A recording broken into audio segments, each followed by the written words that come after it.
Dear listeners, a new day and a new story to discuss. Today I'm going to tell you a story that interests me.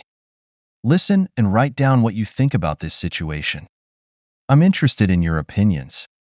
In the heart of what once was a tranquil sea of love and mutual respect, a storm had been brewing, one that would soon engulf Jenna and me, Alex Monroe, in its furious embrace. It was a Thursday, a day like any other, or so it seemed, until the moment my world began to tilt on its axis. The clock struck 4:10 p.m., a time that would forever be etched in my memory, for it was then my phone buzzed with a message that would irrevocably change the course of our lives. It was Emerson Blake, my private investigator, succinct and to the point. She's been served. For words, simple, yet they carried the weight of our shared past, our love, our conflicts, and the secret battles that had been waging in the shadows of our marriage. Finally, I muttered to myself, the word a whisper lost in the vastness of our now empty home. Jenna, my wife, the woman who once held my heart in her gentle hands, had become a stranger, her secrets erecting walls between us that seemed insurmountable. I paced the length of our living room, each step echoing the turmoil within me.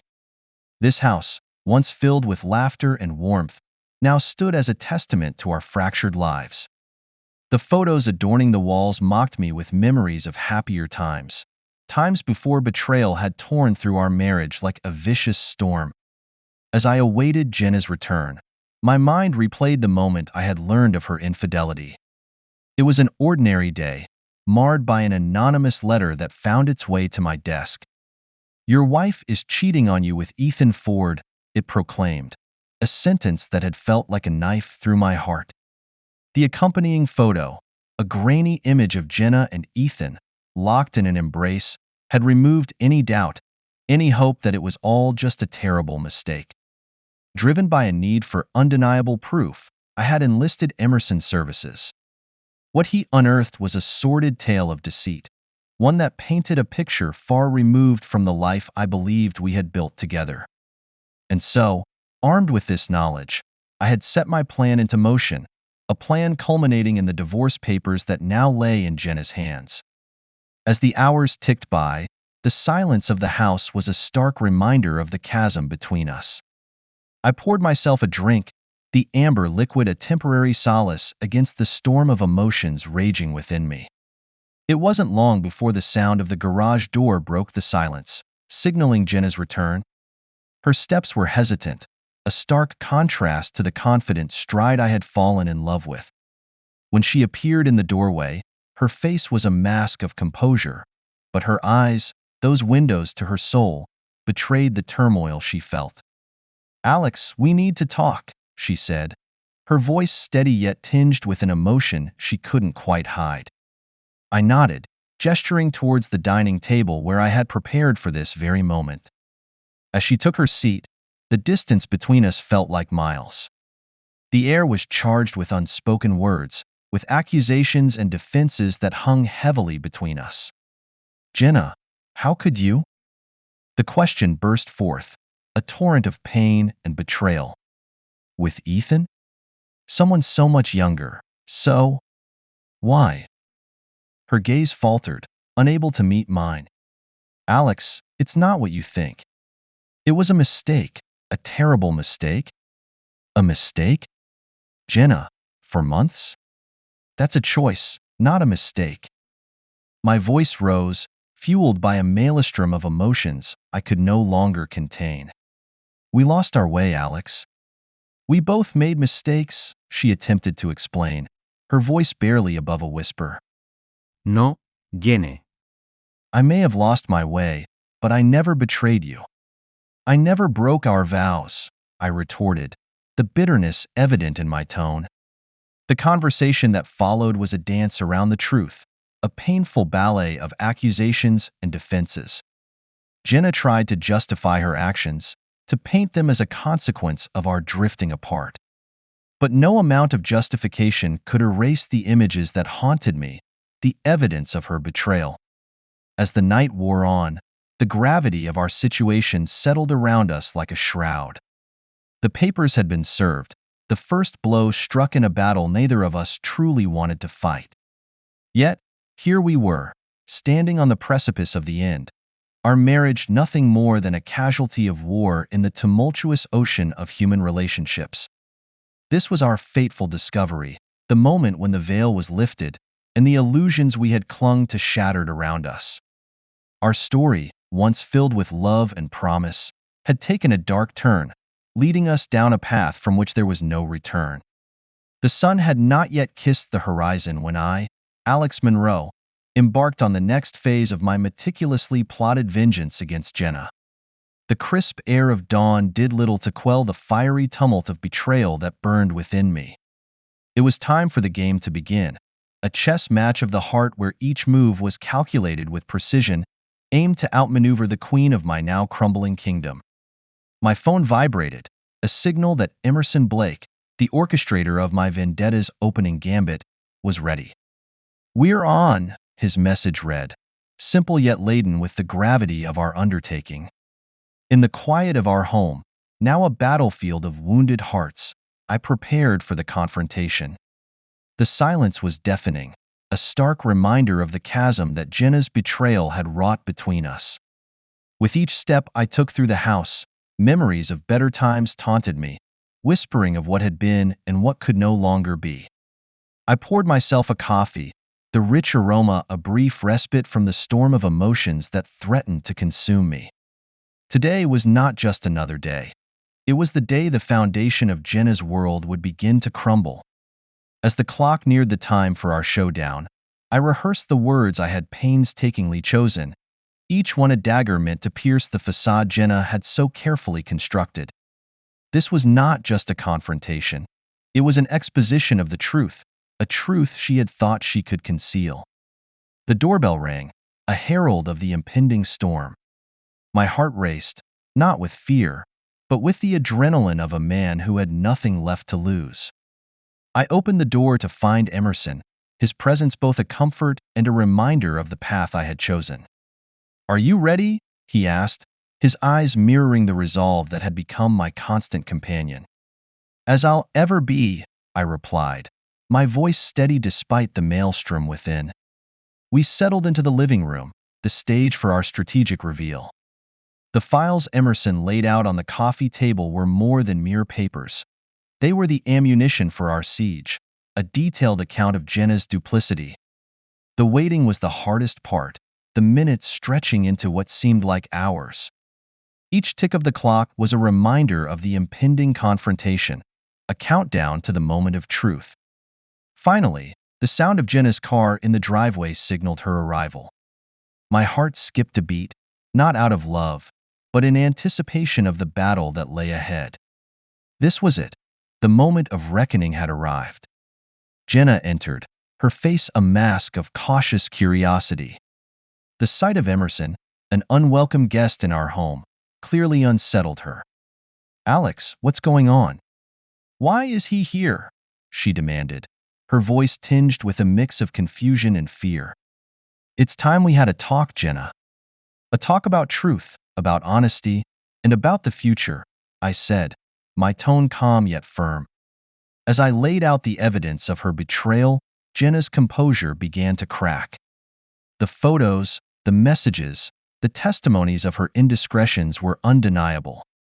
With each piece of evidence presented, her defenses faltered, until she was left with nothing but the stark reality of her actions. "Alex, please, let's talk about this. We can work through it," she pleaded, the veneer of control slipping away. "Work through it? Jenna, how can we work through lies and betrayal? How can I trust anything you say?" I countered, the hurt and betrayal fueling my resolve. The room was charged with an electric tension, a palpable manifestation of the shattered remnants of our marriage. This was not just a conversation. It was an unveiling of the truth, a truth that Jenna had believed she could hide. As the sun dipped below the horizon, casting long shadows across the room, the game had truly begun. With each revelation, with each incontrovertible proof of Jenna's betrayal, the foundation of her deceit began to crumble. This was the beginning of the end, a chess match where the stakes were not just our marriage, but our very souls.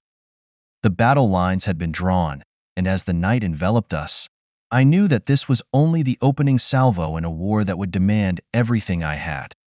But I was ready. For in the game of hearts, sometimes the only way to win is to let the truth be your sword and your shield. The dawn of a new day brought no solace to the tumultuous storm that now raged within the once peaceful confines of our home. As the first rays of light pierced the darkness, they found me, Alex Monroe, entrenched in a fortress of solitude, surrounded by the debris of a shattered marriage. Jenna, once the lighthouse guiding me through life's tempests, had become the tempest herself, her betrayal the winds that threatened to dash me against the rocks. The previous night's revelations had laid bare the gulf between us, a chasm wrought by secrets and lies. But this was only the beginning. The game had commenced, a perilous dance of strategy and subterfuge, with Jenna's deceptions at its core.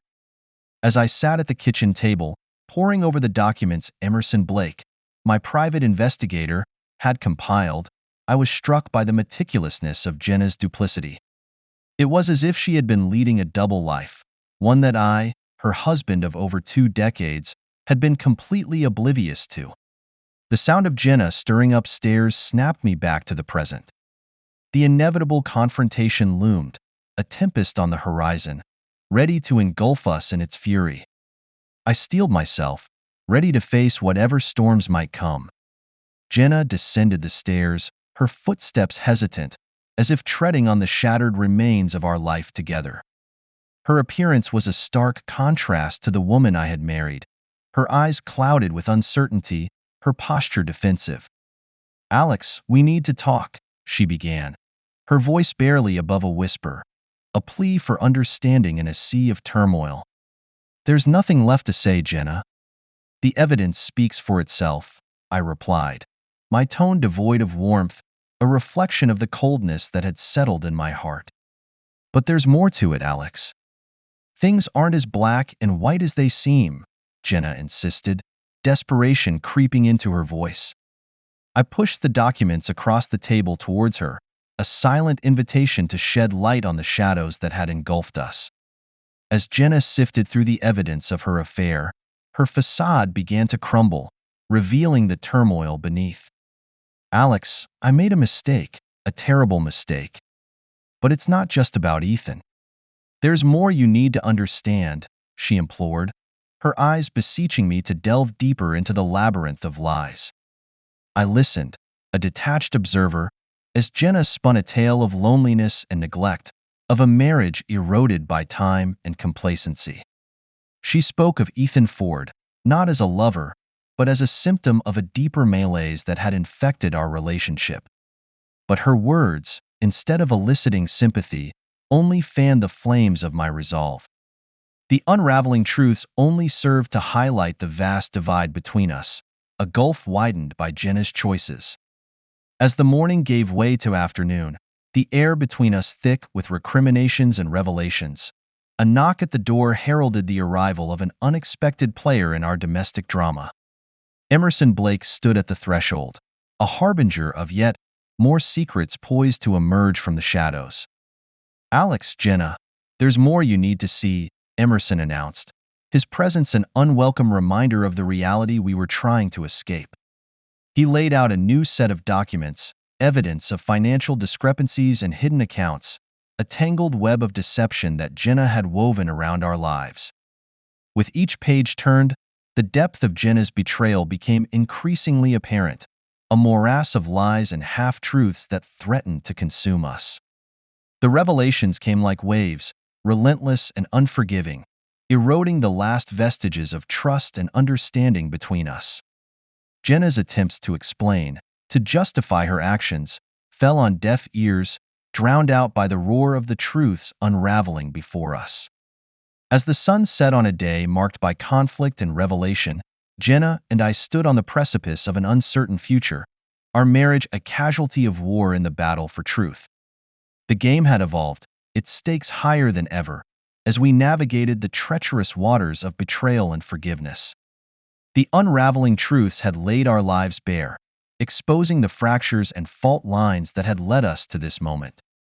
And as night fell, casting its pall over the remnants of our life together, I knew that the path ahead would be fraught with challenges, a journey through the darkness in search of a light that may never come. Under the shroud of night, our house, once a beacon of shared dreams and love, stood as a silent witness to the turmoil that had beset Jenna and me.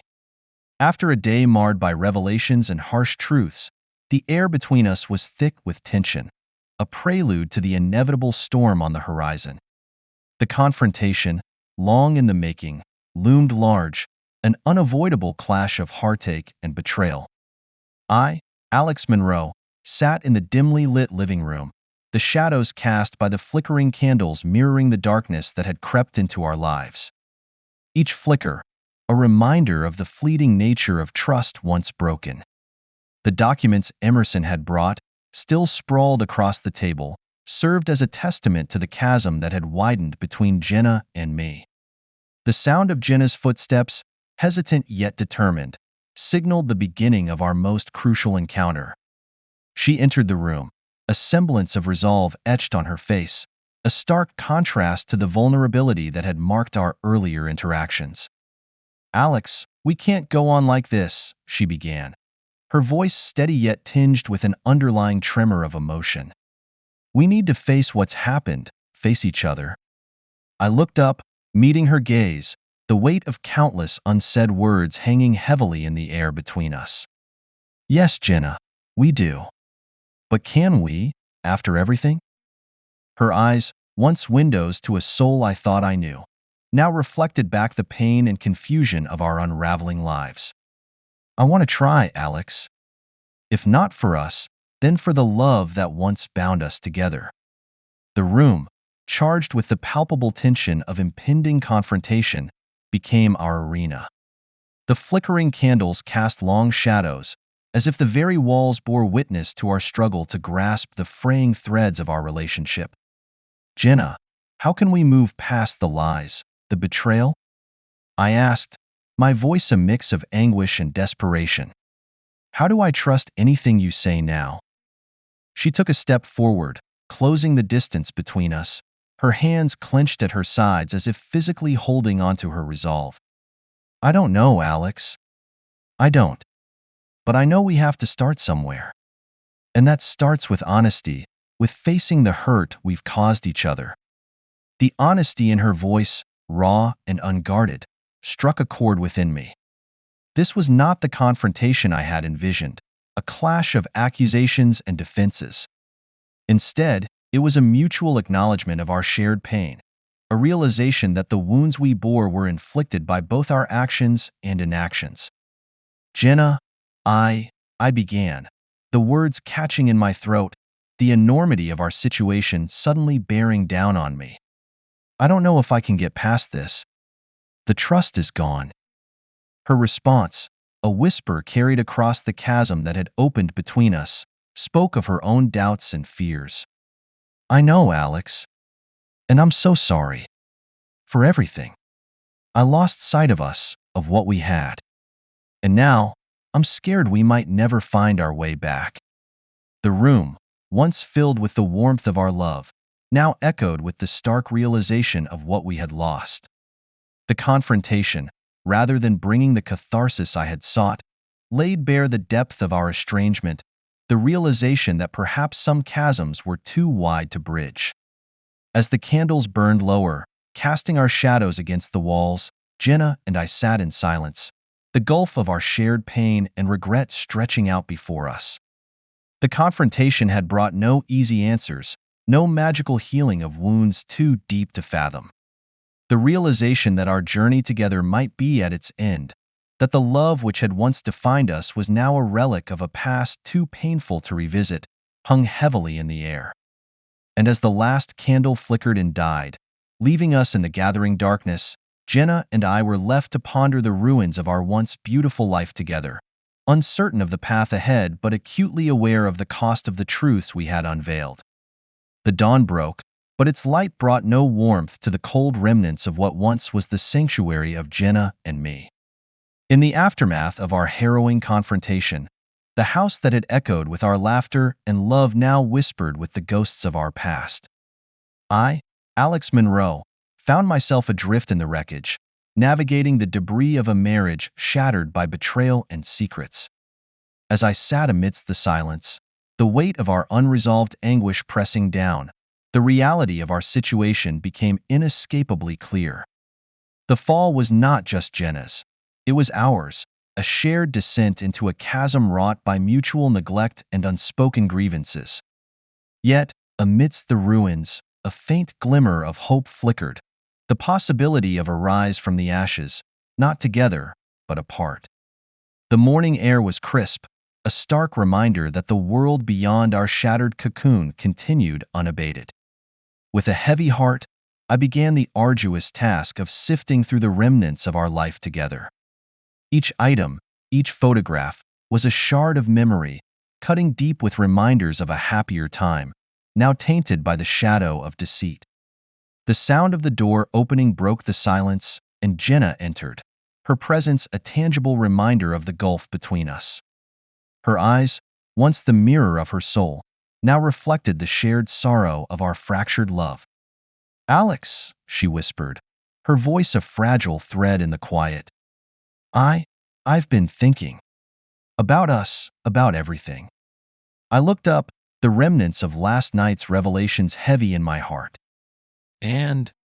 I prompted, the word hanging between us, laden with the weight of our shared pain. We can't go back, can we?" Her question, rhetorical in its essence, echoed the desolation of our predicament.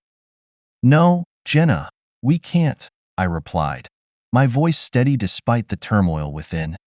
"Too much has happened. Too much has been lost." She nodded, a silent acceptance of the inevitable. "I'll start packing," she said, a decree of her intent to move forward, to rise from the fall that had claimed the love we once cherished. As Jenna retreated to begin the tangible process of separation, I was left to contemplate the rise that awaited beyond the pain. The realization that our paths, once so intricately woven together, were now diverging, brought a sense of relief amidst the sorrow. It was a rise not from victory, but from acceptance, the acceptance that some wounds were beyond healing, that some distances were too vast to bridge. The day passed in a blur, the motions of separation a dance of necessity rather than desire. Boxes filled with remnants of our shared life began to pile up, each one a testament to the love that had once flourished, now a casualty of our human frailties. In the quiet that followed Jenna's departure to her new abode, I found myself standing amidst the physical and emotional space she had vacated. The emptiness echoed with the possibility of a new beginning, a rise from the ashes of my faltered steps. "Alex." The sound of Emerson's voice, unexpected yet not unwelcome, pulled me from my reverie. "I heard," he began, his voice laden with unspoken empathy. "About everything." I nodded, the magnitude of our shared history a silent bond between us. "Yeah, it's over. But maybe, just maybe, it's also a new beginning." Emerson stepped closer, placing a hand on my shoulder, a gesture of support in a world that had tilted on its axis. "It will be, Alex. This isn't the end. It's just a different kind of beginning. A chance to rise, stronger and wiser from the fall." His words, simple yet profound, resonated with a truth I had only begun to grasp. The fall, devastating in its impact, had cleared the way for a rise, a journey of self-discovery, of healing, and perhaps, in time, of forgiveness. As the sun set, casting long shadows across the now empty spaces of our home, I stepped into the unknown future, a future unburdened by the chains of past betrayals. It was a path fraught with uncertainty, but also with the promise of new horizons, of a rise from the depths to which we had descended. The fall and rise, intertwined in the dance of life, offered a poignant reminder that even in the darkest of nights, the dawn awaits, ready to usher in the light of a new day, a new beginning. The days following Jenna's departure unfolded with a surreal quality, like watching the scenes of one's life play out from a distance. The house, once a sanctuary of our shared love, now echoed with a profound silence, a constant reminder of the chasm her absence had created. I, Alex Monroe, found myself navigating a world that, while familiar in its contours, had become alien in its essence.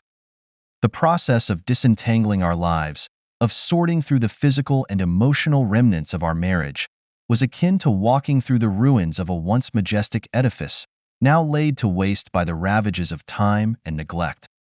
Each item, each photograph, evoked memories of a past that seemed like a mirage, vivid, yet untouchable. It was during one such evening, as I sat amidst boxes filled with fragments of our shared history, that the doorbell rang, slicing through the quietude like a knife. Hesitant, I approached the door, unprepared for the figure that awaited on the other side. "Alex, can we talk?" Jenna's voice, once the melody that had orchestrated the rhythms of my life, now carried a weight that seemed to anchor me to the spot. I nodded, motioning her inside, the familiarity of her presence a stark contrast to the distance that had grown between us. We settled in the living room, the very heart of our home, now a testament to the dissolution of our bond. "Alex, I've been doing a lot of thinking," Jenna began, her gaze fixed on the hands that lay folded in her lap. "About us, about everything that happened." I listened, the silence between us a canvas upon which our past was painted in strokes of joy and sorrow, love and betrayal. "And?" I prompted, the single word a bridge across the divide. "I wanted to apologize, Alex. Not for what it might change, but because you deserve to hear it. I'm sorry. For the pain I've caused, for the trust one broke," she said, her voice imbued with a sincerity that reached into the depths of my soul. The apology, while unexpected, brought with it a sense of catharsis, a release from the shackles of anger and resentment that had bound me. "Thank you, Jenna. That means more than you know," I replied, the words a balm to wounds that had festered in silence. We spoke then, not as husband and wife, nor as adversaries, but as two individuals bound by a history that, despite its eventual unraveling, had been built on a foundation of genuine love and affection. We reminisced about the good times, acknowledging that while our journey together had reached its end, the path we had walked was strewn with moments of true happiness and connection. As the night wore on, a sense of closure enveloped us, a mutual recognition of the need to move forward, to rise from the ashes of our shared past with a newfound understanding and respect for the lessons it had imparted. "Alex, I want you to know, I'll always cherish the good times. And I hope, in time, you can look back on them with fondness too," Jenna said, a note of wistfulness in her voice. "I will, Jenna." In time, I assured her, the sentiment a reflection of my own hopes for the future. When it was time for her to leave, we stood at the threshold, a symbolic crossing from the shared world of our past into the separate realms of our future. "Take care, Alex," Jenna said, a simple farewell that carried the weight of 1,000 unspoken words. "Take care, Jenna," I replied, watching as she stepped into the night, a chapter of our lives closing with the soft click of the door. In the days that followed, I found myself reflecting on the journey we had undertaken, from the heady heights of love and companionship to the depths of betrayal and loss. The closure we had achieved, though tinged with sorrow, was also imbued with a sense of liberation, a freedom to forge new paths unencumbered by the shadows of the past. As I began the process of rebuilding, of rediscovering the person I had been before the tempest of our relationship had altered the landscape of my life, I realized that closure was not merely an end, but a beginning. A chance to rise anew, to craft a narrative of resilience and strength from the narrative of fall and rise that had defined us. The reflections of our time together, both the joyous and the painful, had become the tapestry upon which my future would be woven, a mosaic of experiences that, while rooted in the past, pointed towards a horizon filled with possibility and hope.